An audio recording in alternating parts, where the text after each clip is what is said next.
النبيين سيدنا ومولانا أبي القاسم محمد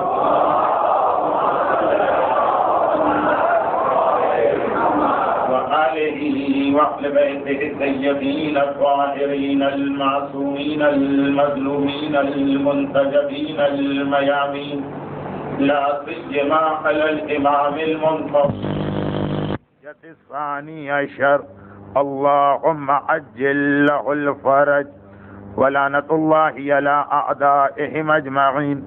أما بعد فقد قال الله الحكيم في كتابه الكريم بسم الله الرحمن الرحيم قد أفلح من زكاها وقد خاب من دساها وقال سبحانه وتعالى واتقوا الله حتى تقاته ولا تموتن إلا وأنتم مسلمون.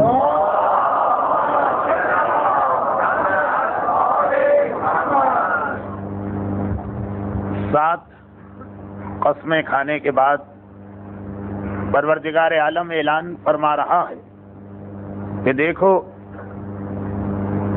قسم ہے سورج کی اور قسم ہے چاند کی اور قسم ہے دن کے وقت کی اور قسم ہے تاریکی شب کی اور قسم ہے آسمان کی اور قسم ہے زمین کی اور قسم ہے خود اس نفس کی. کس لیے یہ ساری قسمیں کھائی گئیں؟ صرف اس اعلان کے لیے کہ قد افلح من زکاها وقد خاب من دساها. فلاح کامیابی اور نجات اسے ملی جس نے اپنے نفس کو پاک کر رکھا. وقد خاب من دساها اور ناکام ہوا، بدبخت اور بدقسمت ثابت ہوا جو اپنے نفس کو پاک نہ رکھ پایا اور اس کا نفس آلودہ ہو گیا. تزکیہ نفس ماہ مبارک سفر کے اس پہلے عشرے کا موضوع تھا اور آج اس سلسلے کی نویں اور انشاءاللہ بشرط حیات کل 10ویں اور آخری گفتگو ہوگی. قد افلح من زکا، تزکیہ نفس، نجات اسی کو ملی. مگر یہاں نجات اور فلاح دونوں حوالوں سے ہے. یہ کل کی مجلس کے آخری جملے سے ربط ملانے کے لیے دونوں حوالوں سے، چاہے آپ مرنے کے بعد اور آخرت کی زندگی کو دیکھیں تو وہاں بھی نجات اور کامیابی وہی پا رہا کامیابی، اور چاہے تو آپ اسی دنیا کے اس آنے والے زمانے کو دیکھیں کہ جس کے لیے روز و شب ہم تڑپ تڑپ کے کہتے ہیں کہ الاجل الاجل الاجل. کل جس روایت پر مجلس کا اختتام ہوا تھا، بظاہر ایک صحابی رسول اور ایک محب امام کا ایک خواب، مگر آج کل کے خواب سے اس لیے مختلف کہ خواب دیکھنے والا اپنے خواب کو جب مولائے متقیان کی خدمت میں پیش کر رہا تو اب یہ خواب مولا کی حدیث کی شکل اختیار کر گیا اور خلاصہ یہ بنا کہ دیکھو اگر تم نے اپنے نفس کو پاک نہ رکھا تو نتیجہ یہ نکلے گا کہ کائنات کی یا دنیا کی تاریخ میں اتنا قتل عام کبھی نہ ہوگا جتنا نفس کی آلودگی اور نجاست کی وجہ سے آخری زمانے میں ہوگا. اگرچہ دل تو یہی چاہ رہا کہ ان 6 باتوں کی مزید تفصیل بیان کی جائے، مگر آج کی رات ذرا سا مجمع بھی مجھے مختلف نظر آ رہا. تو اب اس مجمع کو پوری بات سمجھانے کے لیے اگر کل والے واقعے کو دوہرا دیا گیا تو گویا جو وفادار مجمع نہیں، وفادار تو سارا مجمع جو باقاعدگی سے آ رہا اس کی ایک مجلس تکرار ہو جائے گی. اور اگر پرانے مجمع کا خیال کرتے ہوئے بات کی جائے تو آج آنے والوں کے لیے باتیں واضح نہ ہوں گی، تو تفصیل کو میں چھوڑ دیتا ہوں، شاید کل اور آخری مجلس میں تھوڑا سا بیان آ جائے. لیکن خلاصہ یہ کہ جب نفس اتنے زیادہ نجس ہو جاتے ہیں کہ اسلام سے بھی کھیل شروع ہو جاتا، یعنی ہر آدمی اسلام ایسا چاہتا ہے جو اس کے مزاج کے مطابق ہو، جو اس کی عادتوں کے مطابق ہو، جو اسے سوٹ کر رہا ہو، سوٹ پہننے کے انداز میں۔ دو جملے اس حوالے سے عرض کر دوں کہ ایک مثال یہ دی گئی، اور یہ چونکہ ایک مرجع عالی قدر نے یعنی مرحوم آیت اللہ خوئی نے سود حرام ہونے کے حوالے سے یہ مثال دی تھی، اگرچہ نہ پورا مسئلہ پڑھ سکتا ہوں، نہ ان کے پورے جملے دوہرا سکتا ہوں، خلاصہ تو اس مثال کو اور توجہ سے سنیں۔ کل جابر کے خواب میں اسلام کس چیز کا نام بن گیا تھا کہ ہر آدمی کپڑے میں سے ایک ٹکڑا کاٹ کے لے جا رہا۔ ایک طریقہ ہمارا یہ ہوتا ہے، بازار سے ہم نے تھان خریدا، کپڑا خریدا، درزی کے حوالے کیا۔ اب درزی سے ہماری فقط ایک خواہش ہوتی ہے کہ یہ کپڑا لو اور اسے کاٹ پیٹ کر تراش خراش کر ایسا بنا دو کہ جو ہمارے جسم کی ضروریات کے مطابق ہو۔ چنانچہ ہماری لمبائی، ہماری چوڑائی، سینہ، کمر، گردن، ہاتھ، اسی انداز سے لباس سیا جاتا۔ ہر آدمی کی فٹنگ دوسرے سے مختلف ہوتی، چنانچہ لمبا آدمی الگ مسئلہ، ٹھنگنا آدمی الگ مسئلہ، بہت ہی زیادہ موٹا آدمی جیسے میں الگ مسئلہ، بہت ہی دبلا آدمی جیسے متقی اور پرہیزگار الگ مسئلہ۔ لیکن کپڑا آیا اس لیے آیا کہ ہر آدمی یہ چاہتا ہے کہ یہ میری مرضی کے مطابق سے لے، میرے جسم کے مطابق سے لے۔ ایک یہ طریقہ۔ جابر نے خواب میں کیا دیکھا کہ آخری زمانے میں اسلام کے ساتھ مسلمان، بلکہ جملہ بڑھا دوں صاحبان ایمان، یہی سلوک کریں گے کہ اسلام لے کے جائیں گے، بلکہ علماء کرام تک سے یہ تقاضا کیا جائے گا، مراجع اعظام سے فتویٰ یہ مانگا جائے گا کہ یہ اسلام، اسے ایسا کاٹ پیٹ دیجئے جس طرح درزی ہمارے جسم کی فٹنگ کے مطابق لباس سیتا ہے، آپ اس اسلام کو بھی اس طرح سے کاٹ پیٹ کے بنائیے کہ ہمارے مزاج اور جیسی ہماری زندگی ہے ویسا اسلام بن جائے۔ ایک یہ طریقہ جو آج کل بہت زیادہ چل رہا، جیسا کہ میں ایک آخری جملہ اس لیے کہہ دوں، یہ آخری جملہ کیونکہ اس کی ایک آدھ مثال میں نے کل پیش کر دی تھی، مگر ایک مثال رہ گئی، اور یہ اس لیے میں کہہ رہا ہوں کہ بات اس حوالے سے کئی مرتبہ اس منبر پر میں یک طرفہ انداز میں پیش کر چکا ہوں، دوسرا پہلو بھی آ جائے۔ دیکھیے دو تین مثالیں تو کل آ گئی۔ والدین کو وہ اسلام تو چاہیے کہ جس کے اندر احترام والدین بچوں کو سکھایا جائے، وہ اسلام نہیں چاہیے جس میں والدین کو واجب کیا جائے کہ تمہیں بھی تربیت اولاد کرنا۔ شوہر کو وہ اسلام تو چاہیے جس میں اسے مجازی خدا قرار دے کر بیوی کو اس کے آگے سجدہ کرایا جائے، مگر وہ اسلام نہیں چاہیے کہ جس میں اسے بیوی کا احترام اور بیوی کے حوالے سے اپنی ذمہ داریاں ادا کرنا۔ اسی انداز سے اب دیکھیے مولا نے کل کے واقعے میں ایک بات علماء سو کے حوالے سے کہی، غلط عالم، بہکانے والا عالم، مجمع کو ان کی ذاتی خواہشات کے مطابق بنا کے اسلام بنا کے دینے والا عالم، اس لیے عرض کر رہا ہوں۔ چنانچہ بعض علماء کرام کو ایسا اسلام تو چاہیے جس میں عوام سے یہ کہا جائے کہ عالم کے ہاتھ کو بوسا دو اور اس کا احترام کرو، مگر تمہاری بھی کوئی ذمہ داری ہے وہ ادا کرنے والا اسلام نہیں چاہیے۔ ہر آدمی کو اپنی مرضی کا اسلام چاہیے۔ اس کے اندر ایک بات آ رہی، اور یہ بات میں عرض کروں کہ اس سے پہلے جو 3-4 مرتبہ مجھے اسی امام بارگاہ علی رضا آپ کی خدمت کا موقع کبھی محرم کے تیسرے عشرے اور کبھی سفر کے پہلے عشرے میں ملا، ایک بات میں نے اکثر کہی مگر وہ بھی دو طرفہ، وہ یہ کہ ہر صاحب ایمان یہ چاہتا بھی ہے، توقع بھی کرتا ہے، اور وہ صحیح توقع کرتا کہ جو لوگ صاحب حیثیت و استطاعت ہیں وہ غریب صاحبان ایمان کی خدمت کریں، چنانچہ جاب دلوا دے، چنانچہ نوکری دلوا دے۔ مگر یہاں بھی وہی مسئلہ کہ جس طرح سے اس مومن کی ذمہ داری ہے کہ ان مومنوں کا خیال کرے، تو جو مومن اس کے پاس کام کرنے والا اس کی بھی یہ ذمہ داری کہ وہ یہ سوچ کے خیال کرے کہ ایک مومن کے پاس کام کر رہا ہوں، اگر ہندو کے پاس کام کرتا اور 8 گھنٹے کی ڈیوٹی کرتا تو یا 9 گھنٹے کر لوں، اس لیے کہ وہ بھی تو ایک مومن نہیں. ہر ایک کو اپنے مزاج کا اسلام چاہیے ہے.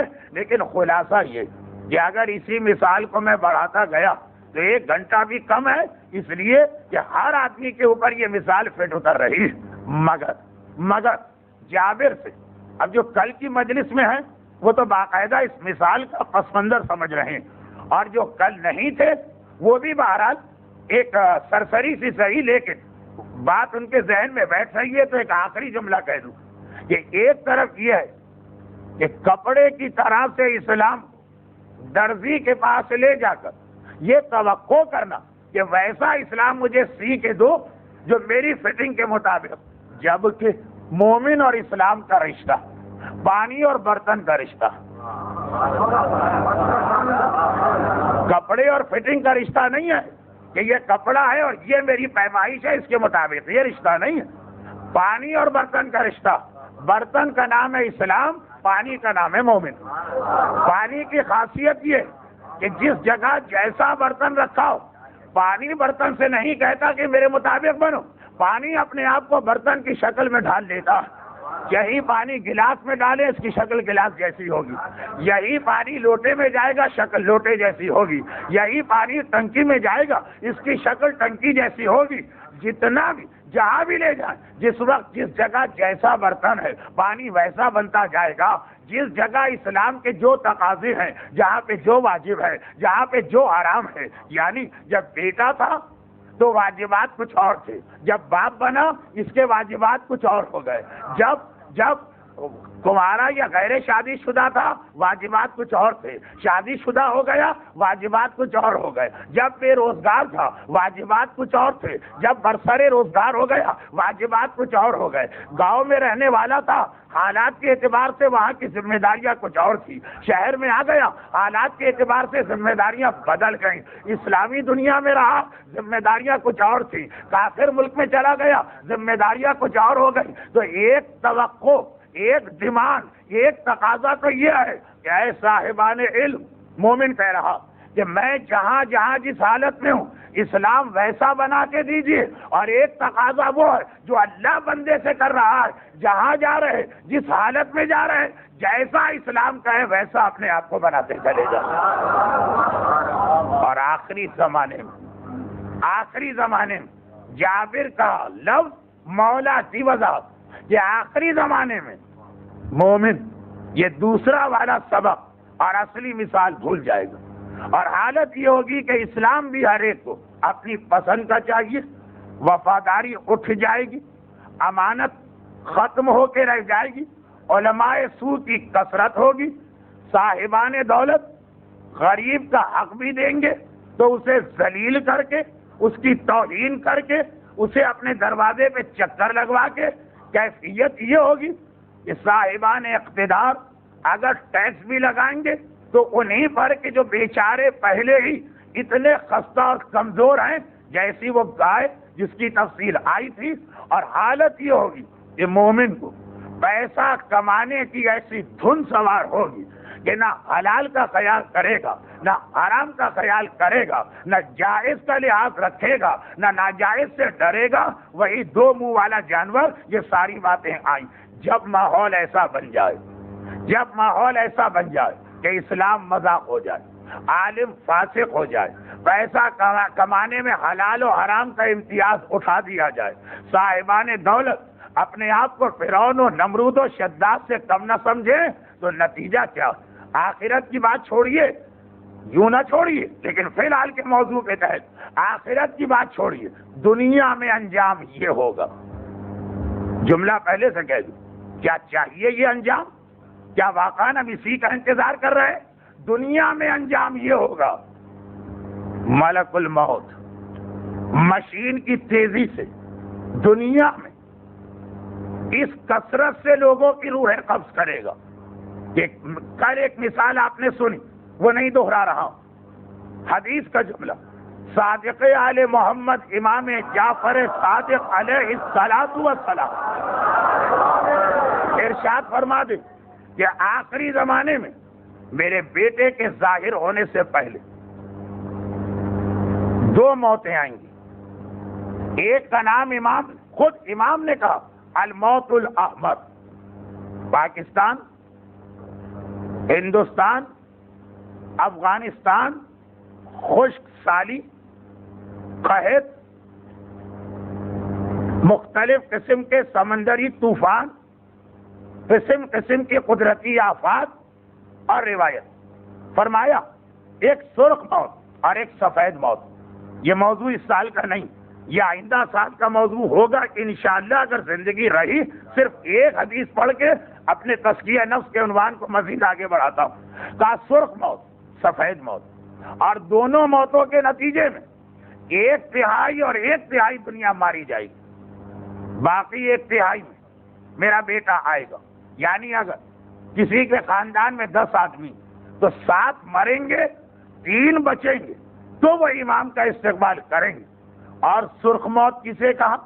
کہ جنگیں، قتل و غارت گری، اسلحے کا استعمال، ایک دوسرے کا گلا کاٹنا، خون خون خون، اسی کو سرخ کہتے ہیں، سرخ موت۔ اور کہا کہ سفید موت کسے کہتے ہیں؟ قحط، وبائیں، بیماریاں، قدرتی آفات، سفید کفن، سفید کفن، سفید کفن، سفید کفن۔ یعنی اس کثرت کے ساتھ موتیں ہوں گی کہ جدھر نگاہ ڈالو کفن ہی کفن نظر آ رہے ہیں، یہ قدرتی آفات کے نتیجے میں۔ اور وہ والی موتیں اس کثرت کے ساتھ خون بہایا جائے گا۔ اب میں دنیا کے حالات اور جہاں جہاں مسلمان موجود وہاں کی سیاسی صورتحال نہیں دہرانا چاہتا ہوں، نہ تو فی الحال ویسے مناسب ہے، نہ مجلس میں اتنا وقت، لیکن خلاصہ یہ کہ اس حدیث کو سننے کے بعد اگر صاحب ایمان ابھی بھی اس کی آنکھیں نہ کھلی اور وہ چوکنا نہ ہوا اور وہ متنبہ نہ ہوا تو غالباً پھر کوئی چیز اسے نہیں جگا سکتی۔ کون سی حدیث؟ کہ جب امام نے یہ 2 باتیں ارشاد فرما دی، کہا کہ 2/3 دنیا مرے، 1/3 قتل اور غارت گری کے نتیجے میں، اور 1/3 کھانے پینے کی اشیاء کم ہو گئی، خشک سالی کا لفظ جو آج کل اخبارات میں آ رہا، بیماریاں، وبائیں اور عجیب عجیب قسم کی بیماریاں۔ نتیجہ یہ نکلے گا کہ غربت کی وجہ سے لوگوں کی حالت یہ ہو جائے گی کہ انتہائی غیرت مند، بے غیرت نہیں، بے شرم نہیں، بے حیا نہیں، امام فرماتے انتہائی غیرت مند باپ مجبور ہو کر اپنی جوان بیٹی کو ایک وقت کی روٹی کے بدلے میں بازار میں لے جا کے بیچنے کو تیار ہو جائے گا۔ غیرت مند باپ، لیکن حالات ایسے، مجبوری ایسی آ گئی، گھر کو بچانا ہے، اپنے چھوٹے بچوں کو بچانا، ایک وقت کی روٹی کے بدلے میں کیا کوئی بھی مومن برداشت کر سکتا کہ اس کے گھر یا خاندان میں یہ پریشانی آئے؟ ہر آدمی سمجھتا ہے کہ میں محفوظ ہوں، لیکن جو پہلی پریشانی امام نے فرمائی یعنی قتل و غارت گری، ہم نے دیکھا کیسے کیسے علاقے، بہت احتیاط سے میں بات کر رہا ہوں، کیسے کیسے علاقے دیکھتے ہی دیکھتے اس کی لپیٹ میں آ گئے، جہاں کبھی سوچا بھی نہ جا سکتا۔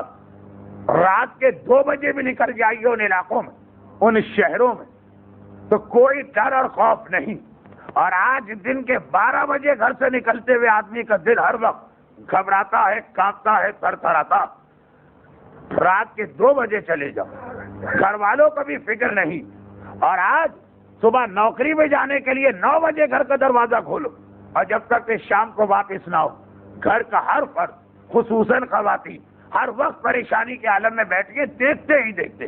میں عرض یہ کر رہا ہوں کہ بہت سے لوگوں کا مزاج یہ کہ انہم یرونہ بعیدا اور نحن نراہ قریبا، نحن نہیں ونراہ قریبا، قرآن کی آیت۔ اے رسول، یہ آیت قرآنی، یہ کفر کرنے والے جب بھی یہ چیزیں سنتے ہیں یرونہ بعیدا، سمجھتے ہیں کہ تو بہت دنوں بعد کی بات ہے، اور خدا کہہ رہا ہے نراہ، ہم بتاتے ہیں قریبا کہ یہ چیز تمہارے کتنے قریب آ چکی۔ یہ دیکھتے ہی دیکھتے سرخ موت کے حوالے سے یہ جملے میں نے آپ کے سامنے پیش کی۔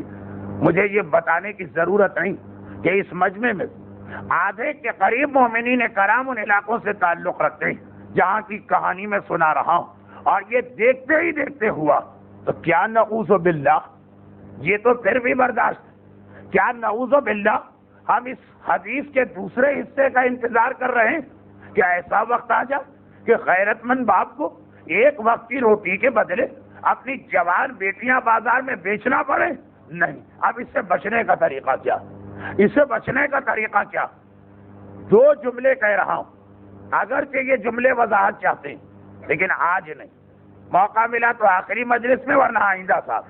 دو جملے، پہلا جملہ یہ کہ اس سے بچنے کا ایک ہی طریقہ، اور وہ یہ کہ اپنے امام کو بلا لو۔ امام آ گئے تو ہمارے سارے مسئلے حل۔ اب یہ جو دن بدن حالت بگڑتی جا رہی اور دنیا میں مسلمان جہاں جا کے بیٹھے کم اور بیش اسی قسم کے مسائل سے دو چار، بچنے کا طریقہ کیا ہے؟ بچنے کا طریقہ ہے اپنے امام کو بلا لو، کیونکہ امام کے ساتھ ایک ایسی حدیث لازم و ملزوم بن کے رہ گئی کہ خواتین کو تو سنانا پڑے گی، مرد ہر جمعے کے دن دوسرے خطبے میں یہ حدیث سنتے ہیں۔ جب ایک ایک کر کے ہر معصوم پہ درود و سلام بھیجا جاتا اور امام کا نام آتا تو ساتھ میں یہ کہا جاتا یملأ اللہ بہ الارض قسطا وعدلا کما ملئت ظلما وجورا۔ یہ وہ امام ہے کہ جس کے ذریعے اللہ ساری دنیا کو عدل اور انصاف سے اس طرح سے بھر دے گا جیسے اس کے آنے سے پہلے ظلم و جور سے بھری۔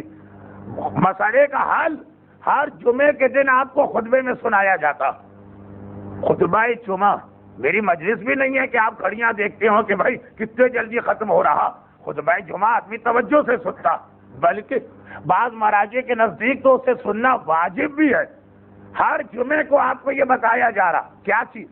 سوال نہ کہ کیا حل اللہ نے رکھا ہے مومن کی عزت اور آبرو کے بچانے کے لیے؟ روزگار کا مسئلہ حل ہو جائے، عزت کا مسئلہ حل ہو جائے، اولاد کی سلامتی کا مسئلہ حل ہو جائے، خون والی موت سے بچ جائیں، بیٹیوں کو بازار سے غیرت کے باوجود بیچنے سے بچ جائے۔ ہر جمعے کو آپ کو اس کا حل بتایا جاتا۔ وہ امام آ جائے کہ آتے ہی عدل اور انصاف سے اس دنیا کو بھرے گا۔ اگلا سوال وہ آپ کو ہر جمعے کو کرنا چاہیے، لیکن جب اس کو بھی نہیں سنتے جو پہلا جملہ تو دوسرا سوال کیسے کرے؟ دوسرا سوال کہ مولانا یہ اتنا آسان مسئلہ تو نہیں ہے کہ بھائی یہ تو ہم کو بھی پتا ہے کہ امام آ جائے، مگر کیسے آئیں گے؟ اور اس کا جواب تزکیہ نفس۔ دیکھیں دو سوال، یہ ساری پریشانیوں سے بچنے کا طریقہ کیا؟ امام کو بلا لو۔ اگلا سوال مگر امام کو کیسے بلائیں؟ اس کا جواب ہے تزکیہ نفس۔ اپنے آپ کو بدل لو، اپنے آپ کو پاک و پاکیزہ بنا لو۔ قرآن نے بھی کہا ان اللہ لا یغیر ما بقوم حتی یغیروا ما بانفسہم۔ اللہ کبھی کسی قوم کی حالت نہیں بدلتا جب تک کہ وہ اپنے آپ کو پہلے نہ بدلے۔ قرآن کہہ رہا اپنے آپ کو بدلو، تزکیہ کرو، اور پھر دیکھو امام کتنے جلدی آتے ہیں۔ اور پوری کتابیں آپ کے پاس ہیں ملاقات امام، ایک نہیں 10 کتابیں۔ ملاقات امام نامی ایک کتاب 114 واقعات، دوسری کتاب تقریباً 225 واقعات، تیسری کتاب 1500 واقعات، چوتھی کتاب ایک سلسلہ جہاں کہیں یہی سوال کسی نے امام سے کیا مولا ماننے والوں کی حالت ہے آپ کب آئیں گے؟ کہا جب وہ اپنے آپ کو بدل لیں گے۔ گرچہ غیبت نہیں، جب تک امام ظاہر بھی تھے تب بھی یہی پیغام ملتا، بلکہ ایک غیر مصدقہ اطلاع، تصدیق نہیں ہوئی، بہرحال سننے میں آیا کہ اس وقت عالم اسلام کا زندہ معجزہ جس بچے کو قرار دیا گیا، جو جملہ میں اس بچے کے حوالے سے کہہ رہا ہوں یہ ابھی غیر مصدقہ، لیکن بات جو اس میں آئی یہ علی ابن مہزیار کوفی کی اس روایت میں آ چکی ہے جس نے غیبت صغرا میں امام سے ملاقات کی۔ لیکن دو چیزیں، غیبت کبرا میں ملاقات مشکل ہوتی، غیبت صغرا میں امام ملاقات کی اجازت دیتے، تو یہ وہ ملاقات کا واقعہ جو باقی سارے واقعات سے علیحدہ۔ اس میں بھی یہ جملہ پہلے ہی آ چکا ہے 1150 سال پہلے، مگر ابھی ایک اطلاع ملی، تصدیق نہیں ہوئی، اس لیے خاص اس جملے پر تو میں مجلس کی بنیاد نہیں رکھ رہا۔ یہ بچہ محمد حسین طباطبائی،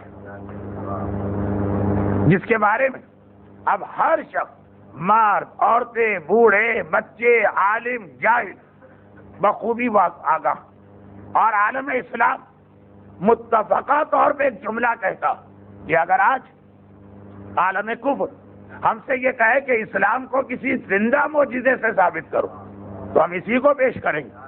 کہا یہ جاتا، ابھی میں اس کی تصدیق کروا رہا ہوں کہ حال ہی میں براہ راست زمانے کے امام نے اس بچے سے ملاقات کی، شرف بخشا، اور ایک پیغام دیا کہ جا کے ہمارے شیعوں سے یہ کہہ دینا کہ تمہاری بد عملی، تمہارا دین سے دور ہونا، جسے میں اپنے موضوع میں ڈھال دوں، تمہارا اپنے نفس کی پاکیزگی کا خیال نہ کرنا، میرے ظہور میں تاخیر کا سبب بھی بن رہا ہے، اور مجھے اتنا غمگین کر رہا کہ تمہاری وجہ سے روتے روتے میری پلکوں کے بال گر رہے ہیں۔ اور اس کے بعد بچے نے سوال کیا کہ اگر لوگ مجھ سے اس کی دلیل مانگے کہ امام نے ملاقات کی تو کیا دلیل؟ ایک جواب دیا جسے میں اس وقت تک نہیں بیان کروں گا جب تک کہ اس کی تصدیق نہ ہو جائے، کیونکہ یہ پہلا جملہ یہ کئی روایتوں میں بھی آیا، کئی روایتوں میں آیا۔ راوی نے کہا مولا آپ آخری زمانے کے آخری امام کے حالات بہت بتاتے ہیں، 10ویں امام بہت بتاتے ہیں، یہ بتائیے کہ غیبت میں امام کو ہمارے بارے میں پتا ہوگا کہ ہم لوگ کیا کر رہے ہیں؟ 10ویں کا جواب سنی، تو آپ پتا ہو نا تمہارا کوئی عمل آسمان پہ جا ہی نہیں سکتا جب تک کہ زمانے کا امام اسے دیکھ کر تصدیق نہ کر دے۔ ملائکہ یہ اختیار نہیں رکھتے ہیں کہ تمہارے اعمال اور تمہاری دعائیں براہ راست آسمان پہ لے جائے، یہ امام کے ذریعے جاتا، اور اللہ اپنی کوئی نعمت اور برکت تمہارے گھر میں نازل کرتا ہی نہیں ہے جب تک کہ وہ پہلے امام کے پاس نہ پہنچے اور ان کے وسیلے سے تمہارے پاس نہ آئے۔ تنزل الملائکۃ والروح فیہا بإذن ربہم من کل امر، امر لے کے ملائکہ آتے ہیں، اور امر صرف اولی الامر پہ نازل ہو سکتا ہے، اور کس پہ نازل ہوگا؟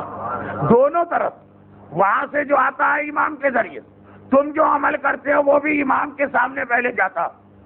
اب فرماتے ہیں کہ تم نے کہا کہ کیا ہمارا امام ہماری حالت جانتا؟ ایسا جانتا، ایسا جانتا کہ جب کبھی وہ یہ دیکھے کہ ہمارے شیعوں نے کوئی پورا دن گناہوں میں گزارا تو امام اتنا غمگین ہوتا ہے کہ بیمار پڑ جاتا۔ غیبت میں امام بیمار پڑ جاتے اپنے ماننے والوں کے اعمال دیکھ کر۔ خدا بندہ میں ان کی آنکھوں کے سامنے نہ رہا تو کیا ان کی حالت ہو گئی؟ جس طرح سے بیٹے کی گستاخیاں، بیٹے کی نافرمانیاں، باپ کہیں باہر چلا جائے اور اسے گھر سے خط آ رہا ہو کہ آج کل تمہارا بیٹا کیا کر رہا، تو باپ ناراض کم ہوتا ہے، غمگین زیادہ ہوتا۔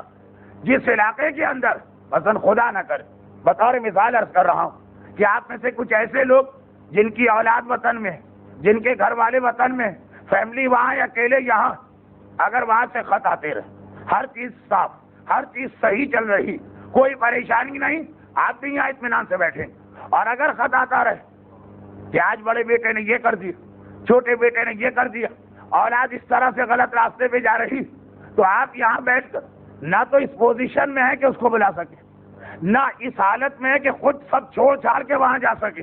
ایک عجیب پریشانی میں پھنس جاتے ہیں، ٹینشن آ جاتا، اسٹریس آ جاتا، فکر مندی آ جاتی ہے، کر کچھ نہیں سکتے ہیں، بیمار پڑ جاتے ہیں۔ کسی بھی ڈاکٹر سے پوچھیے گا، 90% بیماریوں کی بنیاد سے نہیں پریشانی۔ خوش و خرم رہیے، اکثر بیماریاں قریب بھی نہیں، بیماریاں اس وجہ سے یہ کیفیت ہو رہی، پریشان پاگل ہو رہا ہے آدمی، کیونکہ ایک حل یہ ہے کہ اسے یہاں بلا لو، وہ ممکن نہیں، ایک حل یہ ہے کہ سب چھوڑ چھاڑ کے وہاں چلے جاؤ، وہ اور بڑا مسئلہ۔ ہم یہی مثال امام کے بارے میں جملے بدل کے کہیں گے، امام اس حوالے سے مجبور نہیں ہے کہ آ جائیں، لیکن حکم خدا نے ان کو روکا ہوا۔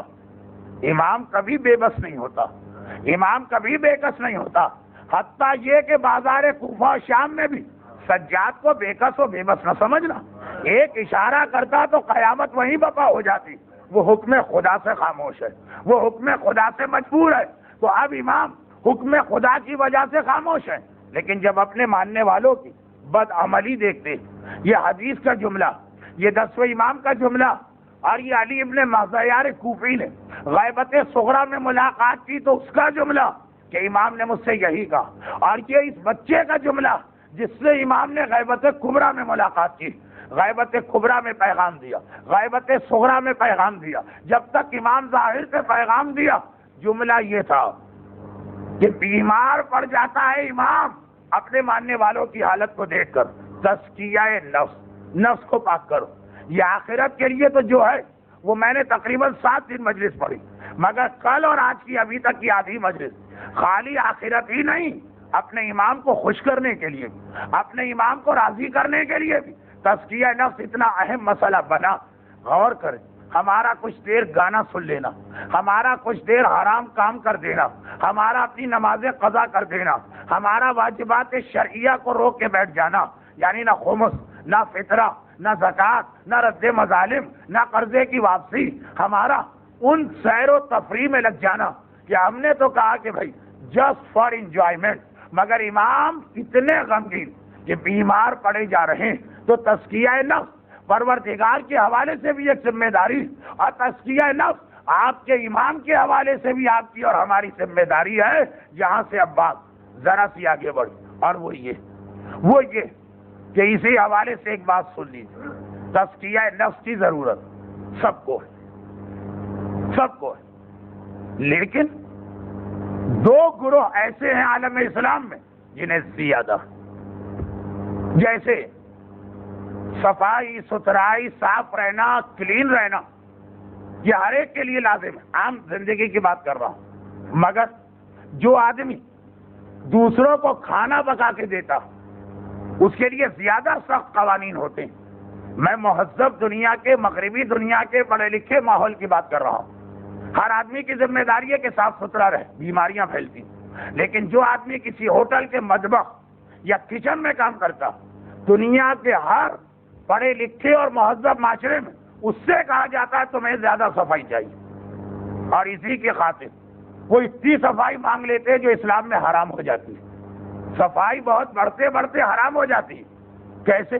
کہا داڑھی بھی صاف کر دو، اس لیے کہ تم کھانا پکا رہے ہو سکتا ہے داڑھی کا ایک بال کھانے میں گر جائے، یہ کھانا نقصان دہ ہوگا۔ بعض مومنین تو جہاں یہ قانون نہیں ہے وہاں پہ بھی داڑھی صاف کر دیتے، خیر وہ تو اپنا الگ مسئلہ، لیکن صفائی صحت کے قانون کے اعتبار سے کس کے لیے زیادہ ضروری ہے؟ نمبر 1 مطبخ یا کچن میں کام کرنے والے کے لیے۔ ویسے ہر آدمی کو، ہر پڑھے لکھے آدمی کو اپنے اور اپنے گھر کو صاف کرنا، مگر کچن میں لال بیگ یا کاکروچ نہ ہو، مگر کچن میں کام کرنے والا زیادہ صاف ستھرا ہو۔ اور نمبر 2 اسپتال میں ڈاکٹر، اس کے بارے میں زیادہ توقع کہ تمہیں مریضوں کا علاج کرنا، اگر تم ہی جراثیم کی پوٹ بن کر مریضوں کو دیکھنے لگے تو 2 بیماریاں ٹھیک کرانے آئے گا، 10 بیماریاں لگا کے واپس جائے گا۔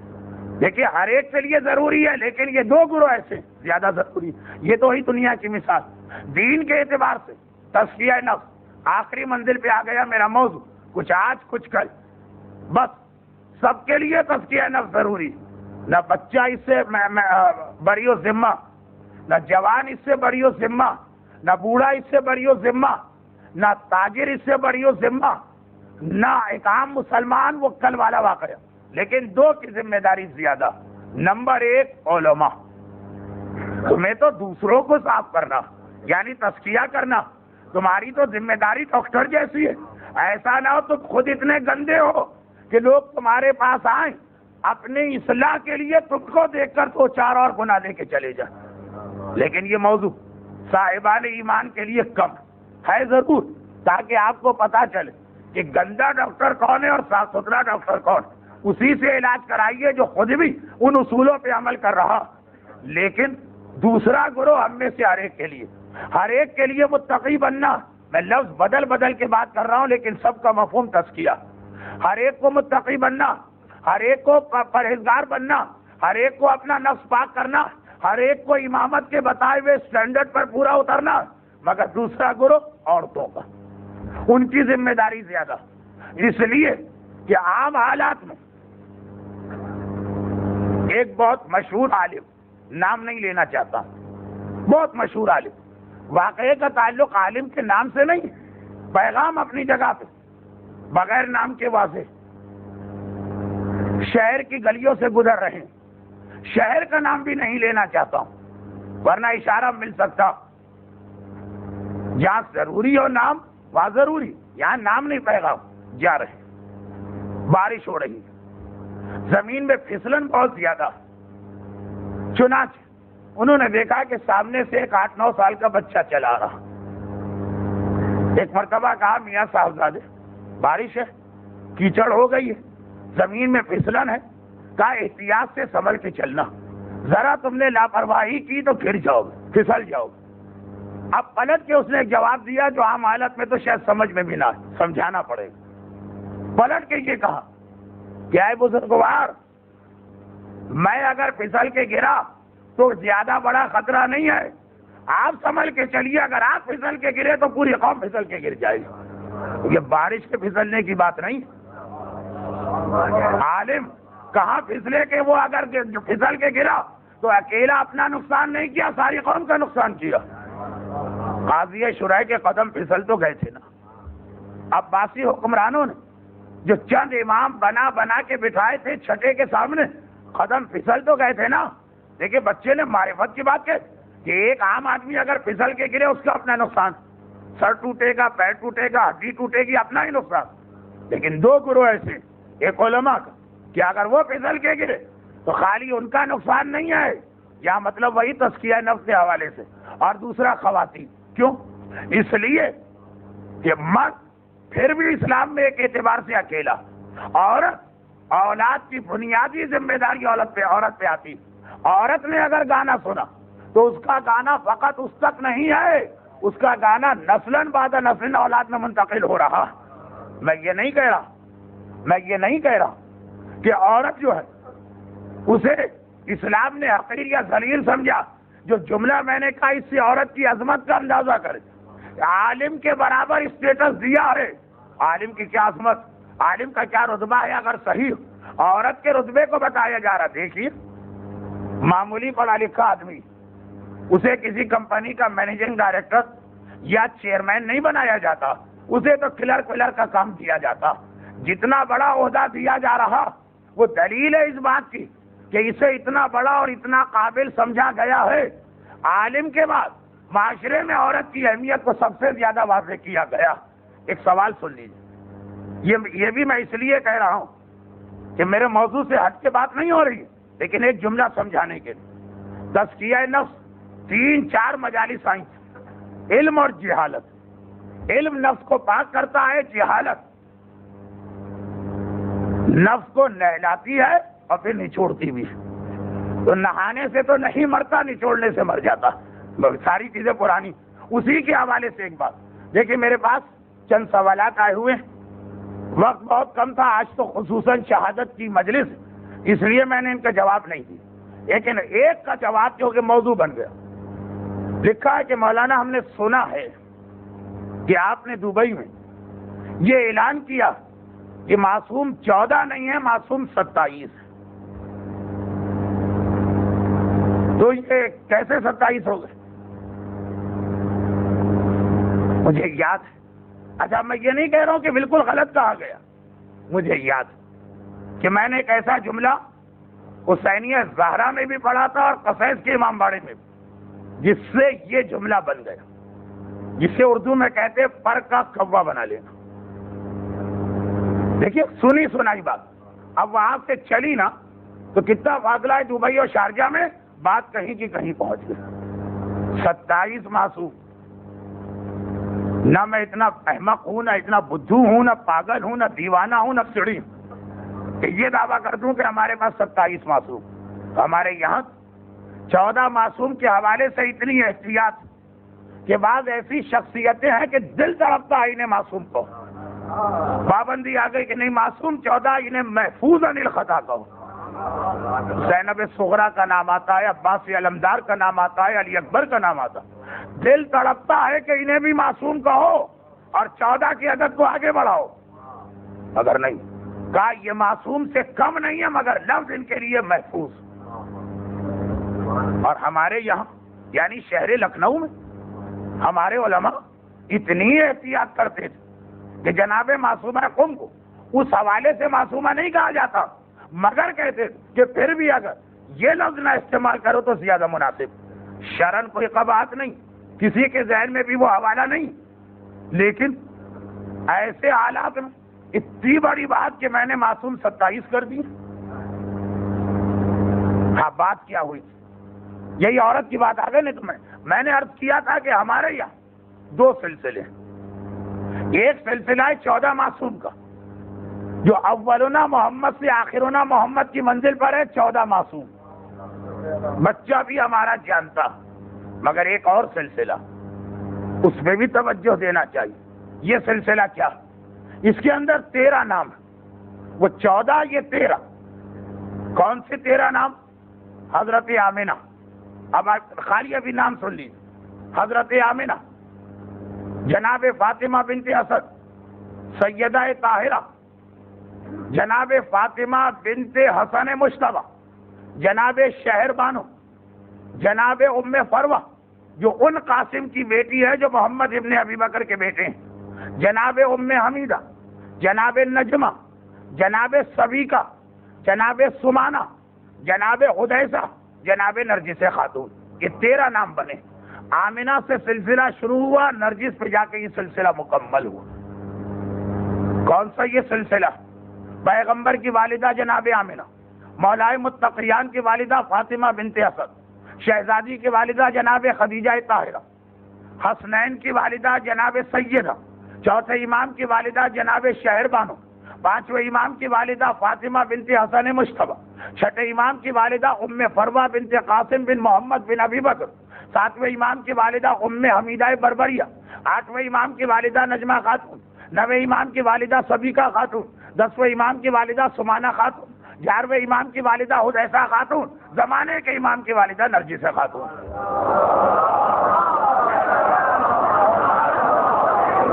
ایک وہ سلسلہ ہے 14 مردوں کا، 14 معصومین کا. ایک یہ سلسلہ کہ پروردگار نے جنہیں وسیلہ بنایا معصوم کو اس دنیا میں بھیجنے کا. اب یہ الگ بات ہے، یہ الگ بات کہ ایک شخصیت ایسی ہے اس کائنات میں جو اس سلسلے میں بھی اور اس سلسلے میں بھی، ان دونوں سلسلوں کو جوڑنے والی 14 معصومین میں جا کے دیکھیے فاطمہ کا نام وہاں بھی ملے گا، 13 خواتین میں دیکھیے فاطمہ کا نام یہاں بھی ملے گا. فاطمہ وہ شخصیت ہے جو اس کائنات کی ہر شے کو اس طرح ملاتی ہے کہ حدیث قصہ تک میں خدا کو کہنا پڑا ہم فاطمہ تو و ابوہا و بالہا و بنوہا. درود بھیجے محمد.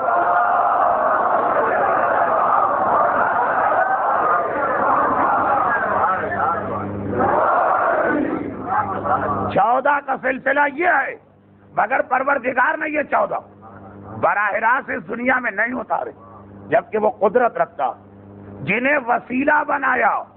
دیکھیے کتنی بڑی بات، ساری کائنات کا وسیلہ ہے 14 امام، 14 معصوم، اور پروردگار نے ان 13 محترم خواتین کو وسیلہ بنایا. میرا رسول اس دنیا کو ملے گا آمنہ کے ذریعے سے، اور میرا ولی اس دنیا کو ملے گا فاطمہ بنت اسد کے ذریعے سے. کتنا عظیم رتبہ ہے ان خواتین کا. یہ خواتین کے حالات یہ بتانے کے لیے کافی ہیں کہ اسلام کے نقطۂ نگاہ سے عورت کو اپنی یہ ذمہ داری سمجھنا، کیونکہ اب ہر ایک کے حالات پڑھی، ہر ایک کے حالات پڑھی. جن کی گود میں معصوم امام کو پرورش پانا، معصوم امام، معصوم امام کسے کہتے ہیں؟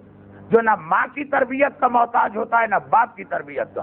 حتیٰ یہ عقیدہ، حتیٰ اگر ان کی ماں فاطمہ جیسی صاحب عظمت ہو تب بھی حسن و حسین کو تربیت کی ضرورت نہیں، کیونکہ تربیت کا تو مطلب ہے کہ کچھ کمی تھی جو یہاں آ کے پوری ہوئی. زینب کو ضرورت ہے فاطمہ کی تربیت کی، کلثوم کو ضرورت ہے، حسنین کو ضرورت نہیں. کبھی محاورتاً ہم کہہ دیں کہ حسن کو جنہوں نے رسول کی گود میں تربیت پائی؟ تربیت نہیں پائی ہے، تربیت پھر جملہ کہہ دو، حسنین کو رسول کی تربیت کی بھی ضرورت نہیں ہے۔ ہر معصوم جو اس دنیا میں آتا تمام کمالات کو حد انتہا تک لے کے اس دنیا میں آتا، یہاں آنے کے بعد کوئی کمال حاصل نہیں کرتا، حد انتہا تک کے کمال لے کے آتا، مگر اس کے باوجود یعنی خود ماں کو پتا، جب ہم اور آپ ہمارے بچے یہ نقطہ سمجھ رہے ہیں تو کیا ان معصوم کی ماں کو نہیں معلوم ہوگا؟ لیکن اس کے بعد دیکھیے ان کی احتیاط، ان کی وہ پرہیزگاری اولاد کے حوالے سے بہت ہی مختصر ایک جملہ کہہ دوں، گرچہ اس کی بھی تفصیل اگر آ جاتی تو مناسب ہوتا، لیکن آج نہیں، جو ساری کائنات کی اصلاح کے لیے آنے والا بعض چیزیں ایسی کہ ہر امام کو حاصل ہیں، لیکن خدا نے کسی ایک امام کے ذریعے سے اس کا ظہور کیا۔ صبر، ہر امام برابر صبر، مگر سجاد کا صبر پروردگار نے ذریعہ یہ بنایا۔ علم، ہر معصوم کا علم، مگر چھٹے امام کے ذریعے سے علوم رسول کی تبلیغ۔ قسم، چونکہ یہ بات آ گئی ہے اس لیے اشارے، ہر امام، مگر ساتویں امام کا جو قسم جس کی وجہ سے لقب کاظم بنا، تو اسی طرح ساری کائنات کی اصلاح ہر معصوم کر سکتا، پروردگار نے ذریعہ بنایا ہمارے اس امام کو جن کا تذکرہ کل سے ہو رہا۔ اب زمانے کا امام کون ہے؟ جو ساری کائنات کی اصلاح کے لیے آ رہا۔ چنانچہ ہر معصوم کی طرح جب دنیا میں آئے سارے کمالات لے کے آئے، مگر جناب نرجس خاتون کا واقعہ یاد ہے نا؟ ایسی عظمت والی خاتون۔ اچھا، باقی جو ابھی میں نے نام لیے نا، ان خواتین کی کچھ اور اولادیں بھی ہوتی تھی، ایک تو معصوم امام، دوسری اولادیں بھی، تو چلے ہم نے سوچا کہ دوسری اولاد کی وجہ سے شاید اتنی احتیاط کرتی، نرجس خاتون کی تو کوئی اولاد ہی نہ تھی بجز ہمارے زمانے کے امام، ایک ہی اولاد۔ اچھا فرض کیجیے اولاد بھی ایک ہو، مگر پتہ چلے کہ اس عورت کو معاشرے میں جانا ہے، رشتہ داروں سے ملنا ہے، تقریبات میں شرکت کرنا ہے، مسجدوں اور امام باڑے میں حاضری دینا۔ نرجس خاتون کی تو ساری زندگی اس سرداب میں گزری جہاں آپ جا کے عقیدت اور احترام سے چند گھنٹے تو بیٹھ سکتے ہیں، لیکن شاید 1 سال بھی نہیں رہ سکتے۔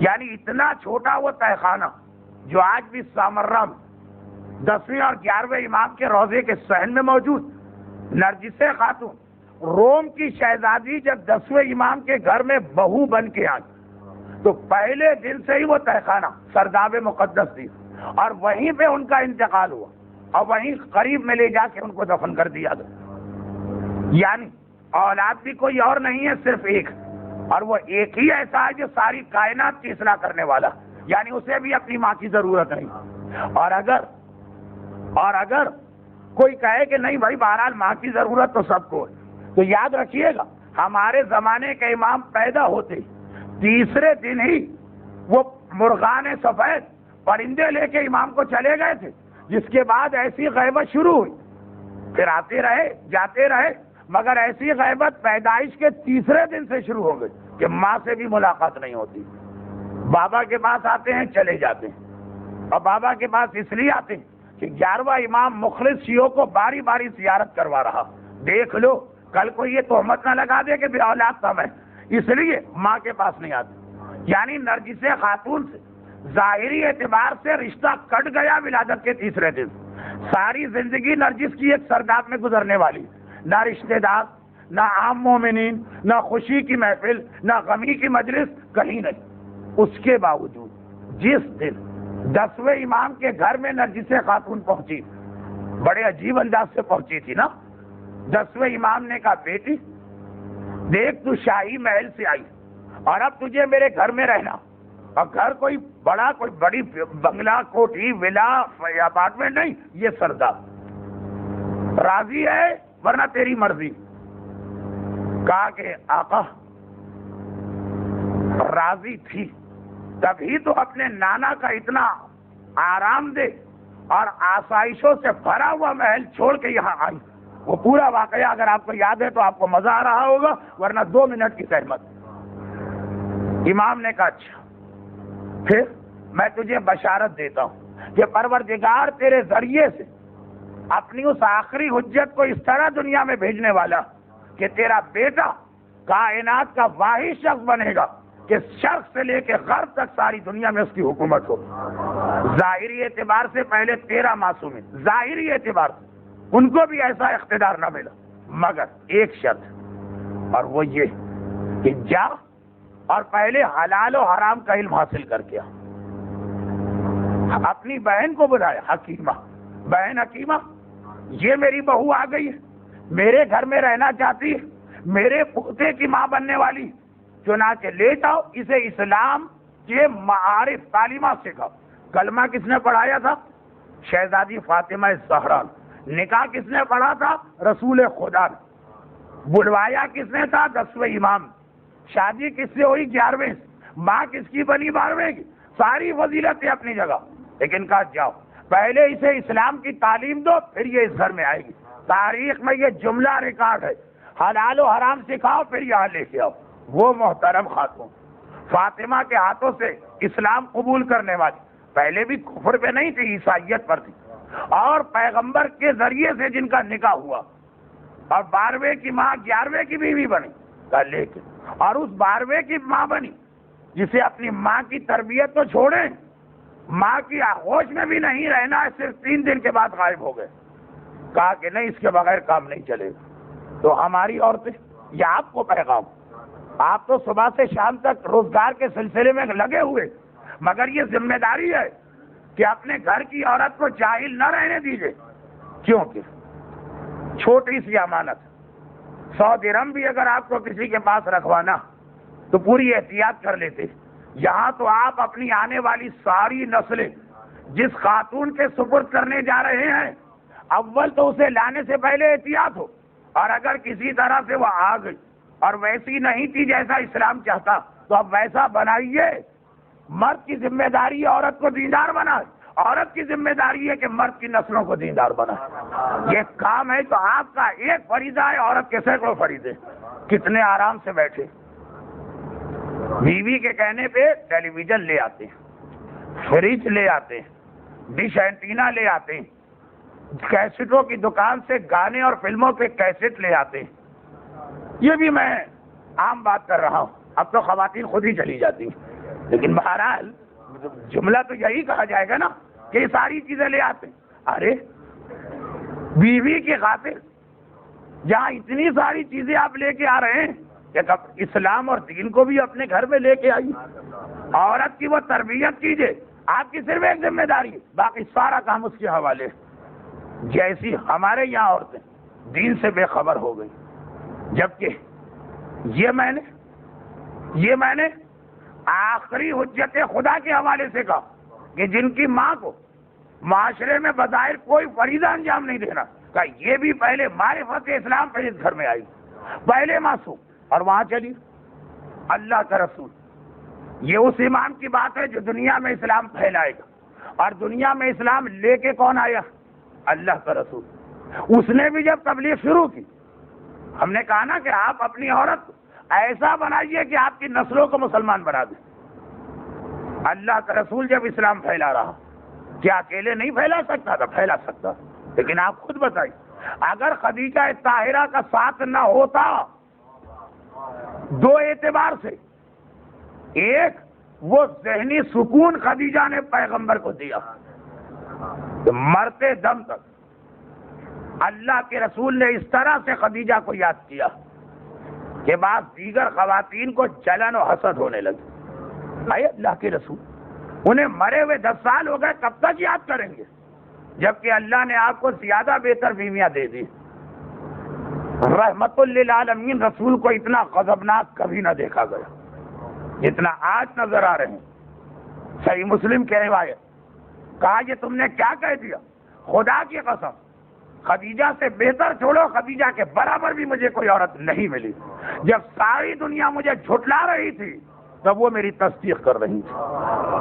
اللہ کا رسول کائنات کے لیے رحمت ہے، خدیجہ رسالت کے لیے رحمت ہے. سارے دن کفار مکہ کے تانے، زحمتیں، مصائب برداشت کر کے رسول گھر میں آتا. خدیجہ طاہرہ جو ساری رات پیغمبر کو دلاسا اور تسلی دیتی. 2-3 جملے کہے رسول، کہا تم مقابلہ کر رہی ہو خدیجہ سے؟ خدا کی قسم خدیجہ جیسی شریک حیات مجھے ہرگز نہ ملی، نہ مل سکتی، اس لیے کہ جب سب میری تکذیب کر رہے تھے وہ میری تصدیق کر رہے تھے، اور اپنے مال کو اس طرح سے میری مرضی کے مطابق خرچ کیا کہ آج جتنا اسلام پھیلا یہ سب دولت خدیجہ سے پھیلا، اور اللہ نے مجھے اولاد بھی دی تو خدیجہ کے ذریعے سے دی، میرا نام بچا خدیجہ کی وجہ سے، میرا مشن بچا خدیجہ کی وجہ سے، اور رسالت ذہنی سکون میں آئی خدیجہ کی وجہ سے، یہاں تک کہ اس حدیث کے بعد پیغمبر کی بیویاں خود کہتی کہ جب رسول کبھی بھی پریشان ہوتے یا غصے میں ہوتے اور ہمیں پیغمبر کا غصہ ٹھنڈا کرنا پڑتا، یہ اس انداز کا غصہ نہ سمجھیے جیسے ہمارے گھر کے مردوں کو آ جاتا، مگر پھر بھی تو کہا ایک ہی طریقہ ہمارے پاس تھا، اور ہم خدیجہ کا تذکرہ چھیڑ دیتے، بس نام خدیجہ سنا ایک مرتبہ پیغمبر کے چہرے پہ مسکراہٹ آ گئی، اور پھر جو خدیجہ کے فضائل بیان کرنا شروع کی تو سارے مسلمانوں کو پتہ چل گیا کہ رسول کو جب خوش کرنا ہو خدیجہ کا نام لے لیا کرو۔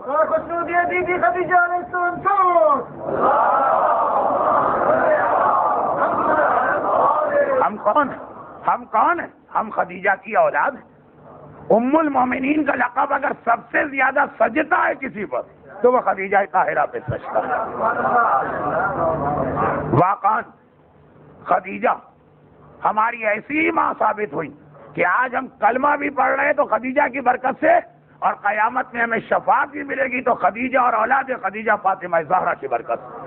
واقعاً ماں بن کے دکھایا، مگر صحیح بیٹا تو اسی کو کہتے ہیں نا جس میں اپنی ماں کی شباہت تو آئے نا۔ خدیجہ طاہرہ کی سب سے پہلی خصوصیت میں نے کہا کہ ویسے سب سے اہم خصوصیت یہ ہے کہ پیغمبر کو تسکین دیتی، مگر شہرت کے اعتبار سے دولت اسلام کے لیے خرچ کی۔ آج بھی اسلام آپ سے مدد تو چاہتا ہے نا۔